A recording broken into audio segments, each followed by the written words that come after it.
My name is Dr. Samuel Arosri. I work here at Fertilization Crescent Center where we specialize in assisted reproduction. So when you have fertility difficulties, you need some form of assistance, and we are the people you need to see so that we can help you get through it. Well, and the thing is, she's our fertility coordinator, our IVF center coordinator, and she helps coordinate everything around us. So we're very knowledgeable about IVF. We can reach out and she will answer every question that you want about IVF and give you guidance. These are 5 lies about IVF. So the first one people usually say is that IVF babies are not normal. Okay. IVF babies are as normal as every other baby that is delivered. Now, the chromosome from a male and the chromosome from a female form a whole human being, right? Yep. Good. Same thing happens in IVF. The sperm, the egg are being fertilized in the IVF lab to create an embryo. And that embryo is transferred back into the woman's uterus. From there, it starts growing into a fetus, into a whole baby once it's born.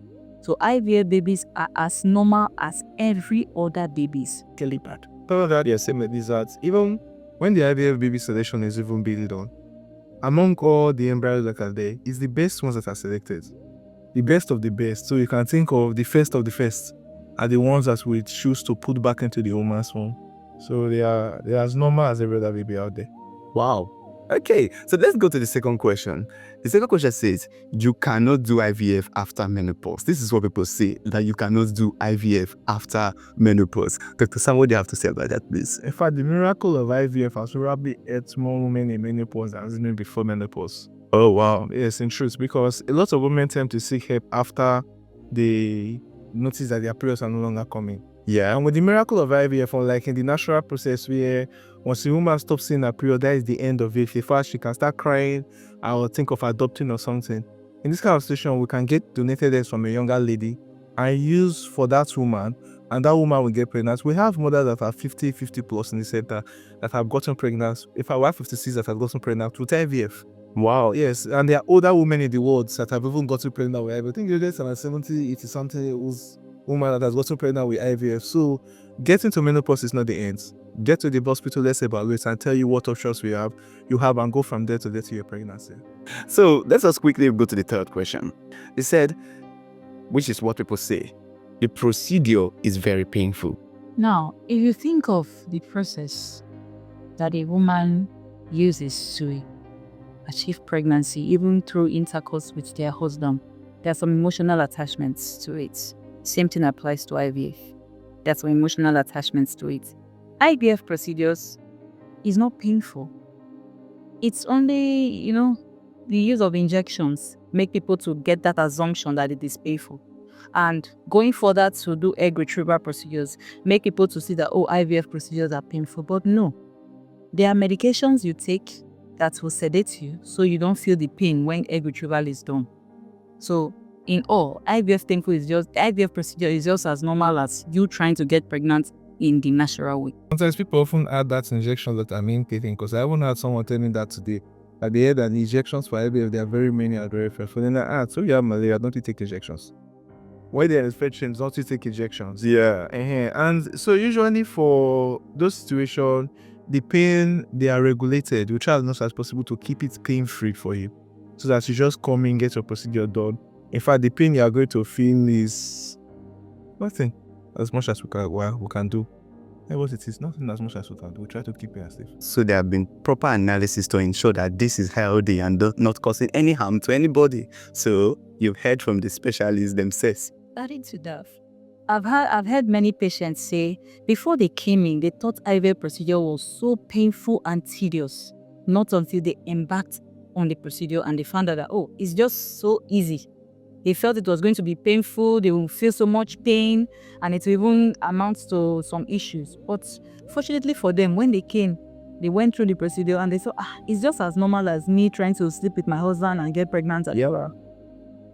They say you cannot do anything for 9 months. I'm sure this is on the lady involved here, or the patients involved here, that she cannot do anything for 9 months. Is it true that the lady cannot do? You arrest that for 9 months? Yes, lie. Even while undergoing the IVF procedure, you still go about your normal daily activities. Wow. Just like the woman that meets her husband and gets pregnant, she's always advised, don't stress yourself, don't do hard work. Same thing applies to IVF, because stress on a normal can affect your hormonal dispensations, your hormonal the hormonal displays in the body. So if you stress yourself, it can affect you even while trying to conceive on your own naturally. So the only thing we tell our patients to do is to avoid stress. Go about your normal daily activities. You can go to the market, you can go to your shop, you can do whatever you want to do, but just avoid stress. Anything that will make you stressed up, just avoid it. Yeah. There is no saying that, in fact, even in the books, they will say there is no way that will be proven that when you rest and stay in one place for a longer time, you'll get pregnant through IVF. No. The thing is, the body needs circulation of blood. Yeah. When blood is circulated around the body, it's also circulated, it goes to the uterus too. And blood contains nutrients that will even help implantation in IVF procedures. So why not? Why not go about a daily activity to increase your blood circulation levels? Yeah. Well, so I'm sure these are some of the same measures that a regular pregnant lady do take. So there's no difference. There's no special preference for IVF. Okay, the last one here, Dr. Sam, it says AS and AS couples cannot do IVF. Is that true? It's not true. If there's even a couple that needs to consider IVF as an option, it will be the AS couple. Wow. Reason being that in AS combinations, there's a 1 in 4 chance of getting an SS baby every pregnancy that they encounter. So, and the nature can be so funny at times. It's not that once you have an SS now, the next one is going to be AA. That's not how it works. So you can have 4 pregnancies and have SS, SS, SS, and SS back to back. What in IVF, there's a mechanism of pre-genetic screening. Yes. So what that does is that when the AS and AS babies, the sperm and the egg have come together and form the babies, you screen the babies to now decide which of them are AA. It is those AA ones that you now transfer back into the womb. That is option A. But that option can be a bit expensive. So let's say that you don't even want to go for that option because of the cost.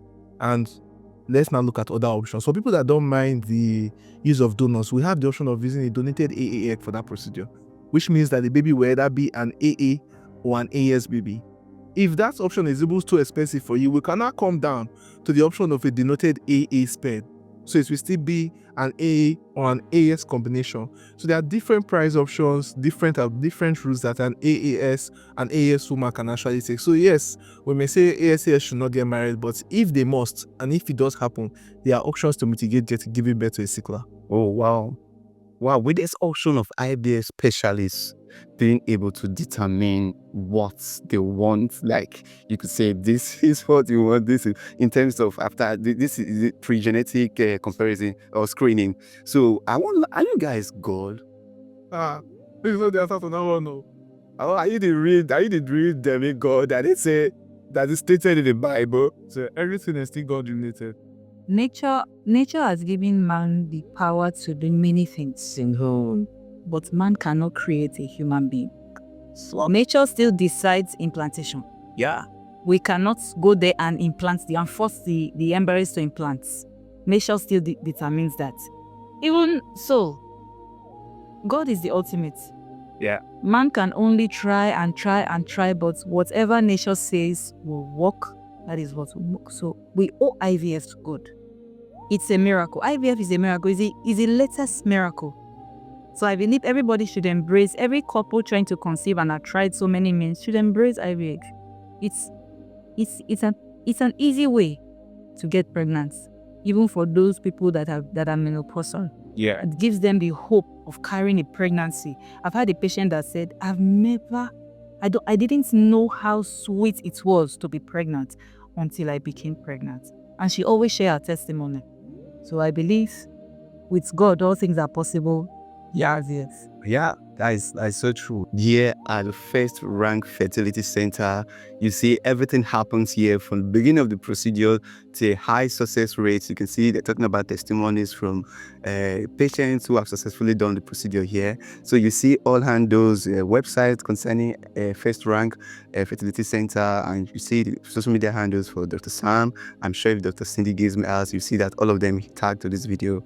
So thank you, sir. Thank you, ma'am. And I will have a handshake with them.